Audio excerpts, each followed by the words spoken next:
السلام عليكم البنات، كي دايرين؟ لاباس عليكم؟ اليوم جبت لكم مسطيله بالعجينه ديال المسمن بطريقه سهله وزوينه بالورقه اللي كنديروا على شكل تريد، بحشوه رائعه واقتصاديه وما كتستهلكش الزيت بزاف. تبعوا معايا المقادير وطريقه التحضير.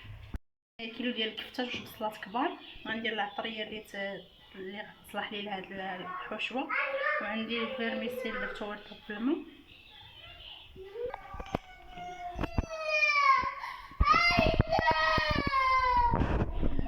الزيت. العطريه راه درتها زدت ليها تكفي، غادي نردها تشحر يوم بصله فوق البوطه.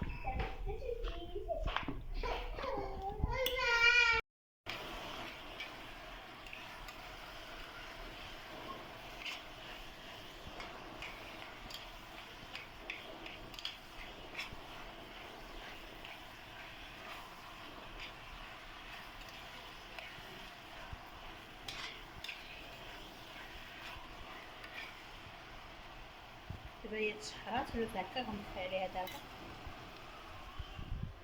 عليها الفيرميسيل اللي قطعته وفي الشعريه الصينيه من النوع الجيد. قطعتها حطيتها في الماء وقطرتها وقطعتها على هذا الشكل.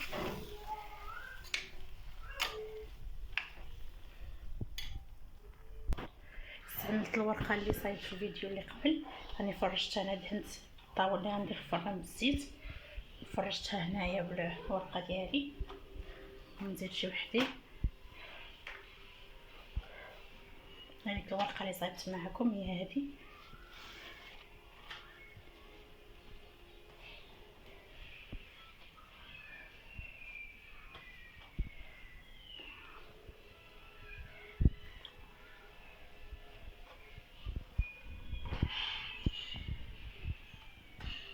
الحشوه ديالنا هي هذه، غنخوها كامله هنايا.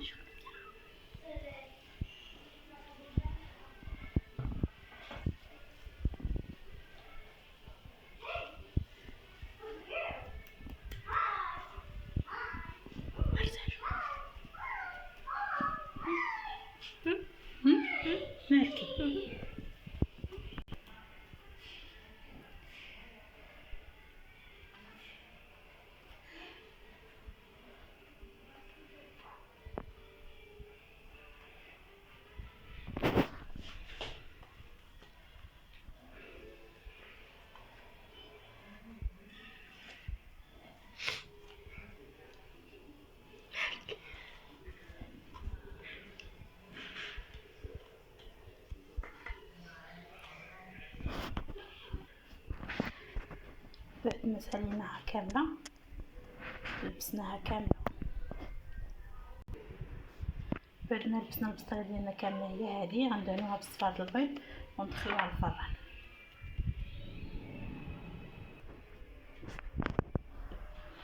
هذه البسطيله ديالنا كبيره عائليه، غندخلها للفران دابا. راه دهنتها بالصفار البيض، ما زوقتها ما والو، حيت الورقه جاتني حدو قدو.